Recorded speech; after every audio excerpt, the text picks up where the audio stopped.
बात करने वाले हैं सनातन की, क्योंकि सनातन का सबसे बड़ा अनुष्ठान अब खत्म होने वाला है और उसको लेकर तस्वीरें आज सामने आ रही हैं पूर्ण होते इस अनुष्ठान की। सबसे पहले तस्वीर आपको दिखाएंगे।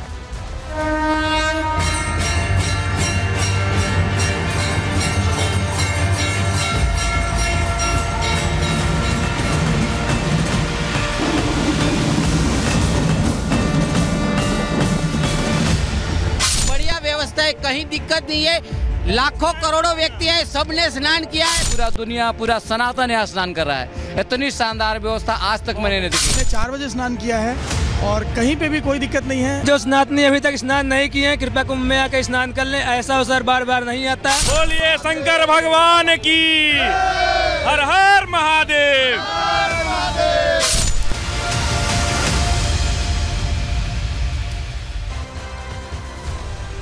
महाकुंभ का 45 दिनों का आयोजन अब समापन की ओर है, पूर्ण होने की ओर है और इसने कई कीर्तिमान स्थापित किए। महाकुंभ ने महा रिकॉर्ड बनाया है और जो विपक्षी, जो विरोधी महाकुंभ के इस भव्य आयोजन को लेकर प्रश्न पूछ रहे थे, महाकुंभ के इन 45 दिनों में उन्हें सनातनियों ने भरपूर जवाब भी दिया है, क्योंकि सनातनियों की ये 66 करोड़ जनता जो पहुंची यहाँ महाकुंभ में आस्था का स्नान करने, उसने बता दिया है कि सनातन में हिंदू जाति पंथ धर्म में नहीं बटे हुए हैं, सब एक है, सब एक साथ जुड़कर आते हैं और फिर हिंदू कहलाते हैं। और यही सनातन की ताकत है जो एक दूसरे को एक साथ जोड़ती दिखाई दे रही है। जाति पंथ में ना बांटने वाली ताकत, जिसका फायदा उठाने की कोशिश इन सियासी दलों ने इस महाकुंभ में भरपूर की, लेकिन उनके हाथ खाली रहे हैं और सिर्फ यहाँ पर सनातन एकता ही जीतती दिखाई दे रही, उसकी शक्ति ही दिखाई दे रही है। चलिए सबसे पहले जरा आपको 6 तस्वीरें दिखा देते हैं, क्योंकि ये तस्वीरें अपने आप में जो कीर्तिमान स्थापित हुए हैं महाकुंभ के दौरान, उनकी कहानी कहने वाली तस्वीरें हैं। पौष पूर्णिमा की तस्वीर देखिए, शुरुआत जब हुई थी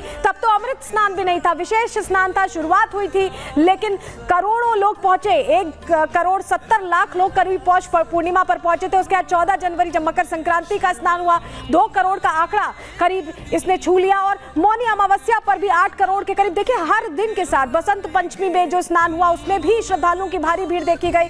12 फरवरी को जो विशेष स्नान माघी पूर्णिमा का था उसमें भी सनातनी पहुंचे और अब महाशिवरात्रि का ये महास्नान और इसी के साथ कुंभ समापन की ओर। लेकिन अगर आपको हम एरियल व्यू दिखा रहे हैं तो इस तस्वीर का महत्व ऐसे समझिए कि आज के आखिरी दिन हर सनातनी बैकुंठ की प्राप्ति के लिए यहाँ स्नान करने पहुंचा और ऐसे में कई रिकॉर्ड्स बने हैं महाकुंभ में। जब हम ऐसा कह रहे हैं, ये कहना गलत नहीं होगा, क्योंकि यहाँ पर जो हिंदुत्व की भावना, एक दूसरे से जुड़ने की भावना है और ईश्वर के पास जाने की भावना, उन तक पहुंचने की भावना यहाँ बहुत हावी होती दिखाई दी। और चलिए आपको बताते हैं कि 144 साल बाद ये जो कुंभ आया, ये कितना खास था। आगे हम अपने जीवन में, कम से कम हम और आप जो ये अभी तस्वीरें देख रहे हैं, शायद अपने जीवन काल में ये ना देख पाए। आपको बताते हैं कैसे इस बार का महाकुंभ बहुत ज्यादा खास रहा। 144 साल बाद विशेष महाकुंभ का ये जो संयोग बना है, ये मेरे और आपके जीवन काल का इकलौता ऐसा संयोग होगा। महाकुंभ ने जातियों के बंधन को तोड़ दिया। कोई जाति में बटा नहीं था, सब हिंदू थे, सब सनातनी थे। ऊंच नीच का भेदभाव यहाँ नहीं दिखाई दिया। महाकुंभ में न कोई अमीर अपने आप को समझ रहा था, न कोई गरीब समझ रहा था। उद्योगपति भी पहुंचे, नेता भी पहुंचे, स्टार्स भी पहुंचे, हम आप जैसे लोग भी पहुंचे। तो यहाँ तो अमीर गरीब का पूरा एक तरह से कहें कि कोई सीमा नहीं हाथ बनी हुई थी, सब एक थे, सब एक रूप थे। 66 करोड़ सनातनी एक आयोजन में जुटना, सोचिए कितनी बड़ी बात है।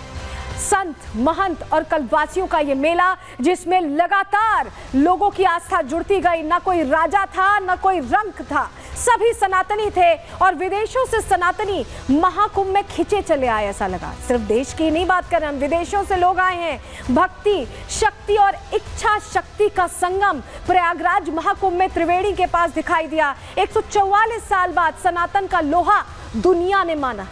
दुनिया ने इसलिए लोहा माना कि इतना जो लोगों का हुजूम यहाँ देखा गया, इतना दुनिया में कहीं नहीं देखा गया। और जितना हुजूम पहुंचा है, कई देशों की जो जनसंख्या है, पाकिस्तान को ही ले लीजिए, उससे ज्यादा जनसंख्या के लोग यहाँ पहुंचे, उससे कई गुना आंकड़ा हम पार कर गए। प्रयागराज ने सनातन का राज स्थापित किया है, सनातन को पुनर्जीवित किया है। अगर हम ये कहें तो ये गलत नहीं होगा। अब आप समझिए कि ये जो उत्साह था, ये महाकुंभ में 3 चीजों के जरिए संभव हो पाया, क्योंकि ऐसा नहीं है कि महाकुंभ ऐसे एक दिन में सोचा गया और ऐसे हो पाया। आपको समझाते हैं, जरा जानकारी आपके सामने रख रहे हैं। देखिए, सबसे पहले भक्ति की शक्ति यहां देखने को मिली, 66 करोड़। आप सोचिए ये आंकड़ा, अगर आप सोचो, और अभी ये बढ़ जाएगा, अभी ये दिन तक का आंकड़ा है, आज रात तक ये पूरी संभावना है कि 70 करोड़ हो जाए। दूसरी चीज, भक्ति तो दिखी, शक्ति भी दिखी, हिंदू एकता की शक्ति हमने देखी।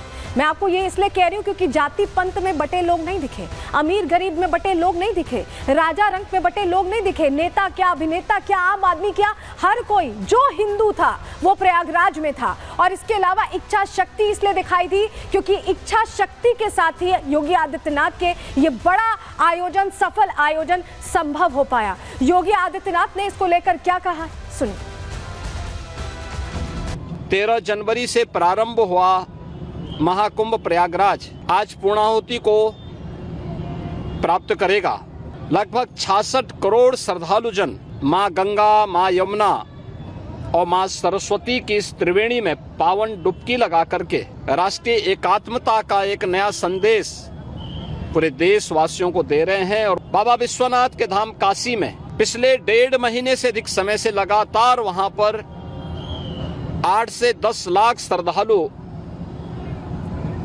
प्रतिदिन बाबा विश्वनाथ धाम में दर्शन कर रहा है। अयोध्या धाम में भी यही स्थिति है, 8 से 10 लाख श्रद्धालु प्रतिदिन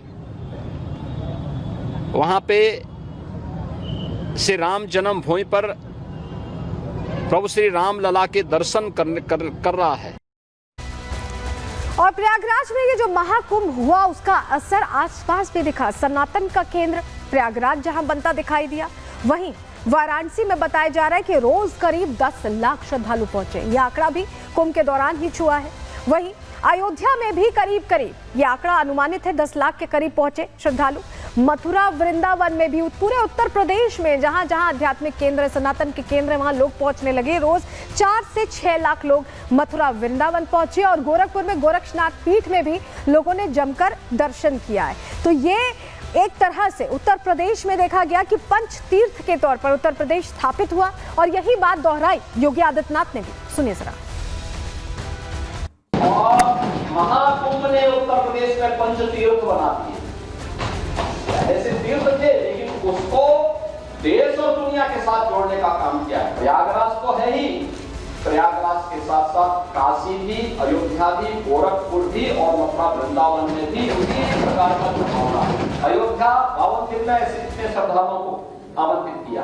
24 में मक्का पहुंचे थे 1 करोड़ 40 लाख, वेटिकन सिटी में 80 लाख और अयोध्या में इससे 12 गुना, यानी 16 करोड़ श्रद्धालु अयोध्या धाम में पहुंचे।